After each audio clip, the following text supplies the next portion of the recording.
Look के पास ले गया, जो बेचारा 67 साल से उसका इंतजार कर रहा था। जोएन लूक को देखकर बहुत इमोशनल हो गई। तभी लैरी बीच में कूद पड़ा। अरे कुछ नहीं होता, लोग मर जाते हैं यार, नॉर्मल चीज है। चलो बेबी अपनी दुनिया में चलते हैं, नई मैंने चुनी आपके लिए। लेकिन जोएन को समझ नहीं आ रहा था कि ये हो क्या रहा है। जल्द ही उसे पता चला कि उसे दोनों में से एक पति चुनना पड़ेगा, जिसके साथ वो अपनी मनचाही जिंदगी बसा सकती है। तभी रायन सभी रूल्स समझाते हुए उसे कमरे में ले गया। कपड़े बदलने के बाद अब रायन जोएन को उसके ऑप्शन समझा रहा था। तभी लूक वहाँ पर आया। डर के मारे कि उसे दोनों में से एक को चुनना होगा, जोएन ने दरवाजा ही बंद कर दिया। रायन का तो कहना था कि लूक बहुत अच्छा है, वो 67 साल से तुम्हारा यहाँ पर इंतजार कर रहा है। उधर लैरी एना के सामने गुस्सा निकाल रहा था। एना ने बताया कि मेरा और जो रायन है ना, मतलब जोएन का एसी, हम पहले रिलेशनशिप में थे। हमारी लड़ाई हो रखी है ना, तो वो जान के भी तुम्हारे अगेंस्ट बोल रहा होगा। लेकिन लैरी कहने लगा कि मेरी और जोएन की शादी 65 साल की है। इतने साल तो वो लुक्खा लूक जिंदा भी नहीं रह पाया। हमारे साथ बच्चे हुए पूरी जिंदगी बिताई है हमने। उधर जोएन और लूक जंक्शन में वॉक पर गए। वो दोनों थोड़ा अजीब सा महसूस कर रहे थे। अचानक दो गार्ड्स एक आदमी को पकड़ने के लिए भागे, जो अपनी चुनी हुई जिंदगी से भाग रहा था। एक गार्ड ने लूक को हाय कहा और तुरंत जोएन को पहचान लिया, ये कहकर कि आखिरकार आप पहुंच ही गई यहाँ पर। ये सुनकर जोएन को बहुत अच्छा लगा, क्योंकि इसका मतलब साफ था कि लूक उसके बारे में बात करता है। गार्ड्स के जाने के बाद लूक ने जोएन को रूल समझाए और साथ ही अपने प्यार का इजहार कर दिया। उसने कहा कि मैं हर दिन तुम्हारे बारे में सोचता था। वो प्यारी बातें बोलता रहा और उसे किस करने की कोशिश की, लेकिन जोएन पीछे हट गई क्योंकि उसे अजीब लग रहा था। उसने कहा कि मुझे सोचने के लिए थोड़ा वक्त चाहिए और फिर जल्दी से वहां से भाग गई।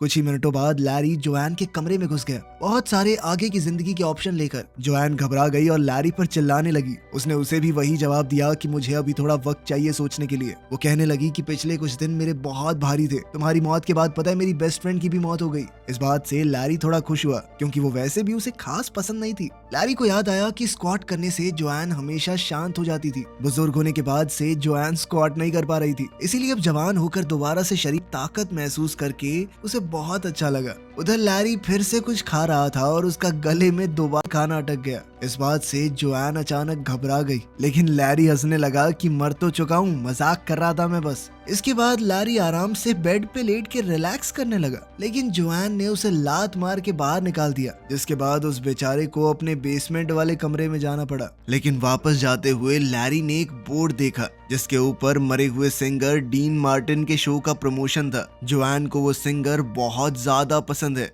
इसलिए लैरी ने एना से शो अरेंज करने को कहा। जब लैरी अपने नए रूम में पहुंचा तो ये देखकर चौंक गया कि कितना छोटा कमरा दिया है उसे। अगली सुबह लैरी जोएन को वेटिंग एरिया में ले गया। वहाँ एना उस सिंगर को गाने के लिए ले आई और खुद पियानो बजा रही थी, लेकिन वो आदमी अजीबोगरीब बर्ताव करने लगा, सीढ़ियों से भी गिर गया। तब उन्हें समझ आया कि ये कोई असली डीन मार्टिन नहीं है, कोई बहरूपिया है। मरने के बाद भी नकल कर रहा है, कितना गंदा आदमी है ये। लूक तुरंत उसके पास आया, उसे खींचकर अपने साथ ले गया और एक मुक्का दे मारा। फिर रायन की मदद से लूक ने जोएन को फूल देने की कोशिश की, लेकिन लैरी ने फिर से बीच में बोलना शुरू कर दिया, ये चीटिंग है, फूल फाल कैसे दे रहा तू, मैं दे रहा हूँ कोई गिफ्ट। दोनों आदमी फिर से झगड़ा करने लगे और अब जोएन को बहुत ज्यादा गुस्सा आ रहा था, तो उसने चिल्लाकर दोनों को चुप करवा दिया। इसके बाद जोएन एना और रायन को अपने कमरे में ले गई और उन दोनों पर काफी देर तक अपना गुस्सा निकाला। फिर उसने चिढ़कर कहा कि कोई तो रास्ता निकालो, ऐसे कैसे फैसला लूं मैं।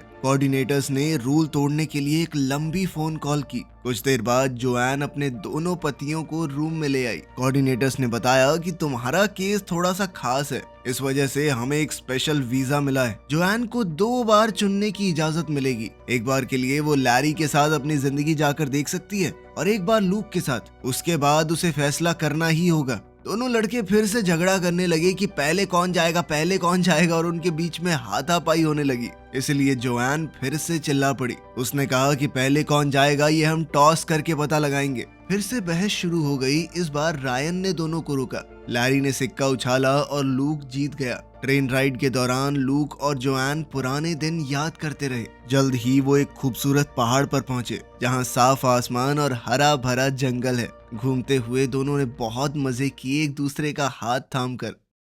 शाम को रेस्टोरेंट में डिनर हुआ। जोएन बार बार अपने बच्चों और पोता पोतियों के बारे में बात कर रही थी, जिससे लूक थोड़ा अनकंफर्टेबल हो गया। लूक ने कहा कि मुझे बुरा नहीं लगा, बस ये सोचकर थोड़ा दुख होता है कि तुम्हें ये जिंदगी मैं नहीं दे पाया, पर उसे इस बात की खुशी है कि जोएन ने एक अच्छी जिंदगी जी। जोएन ने कहा कि मैंने कुछ वक्त तक तुम्हारा इंतजार किया था, पर फिर क्या करती, तुम चले गए थे। मरने के बाद कोई लौट कर थोड़ी आता है। फिर लूक जोएन को एक जगह पर ले गया जिसे आर्काइव्स कहते हैं। ये यहाँ पर हर चुनी हुई जिंदगी में होती है, जहाँ आत्माएं अपनी जिंदगी की यादें दोबारा देख सकती हैं। दोनों ने अपने रिश्ते के सारे जरूरी पल देखे। वो पहली मुलाकात, पहली बार एक दूसरे को चूमना, शादी का दिन और जंग पर जाने से पहले का वो आखिरी वादा। जोएन ने आखिरकार फिर से लूक को चूम लिया। उसने बताया कि मैं टूट गई थी तुम्हारे मरने के बाद। यादें आगे चलती रही और लूक ने देखा कि कैसे लैरी ने जोएन को प्रपोज किया। ये देखकर लूक गुस्से में बिल्डिंग से बाहर निकल गया।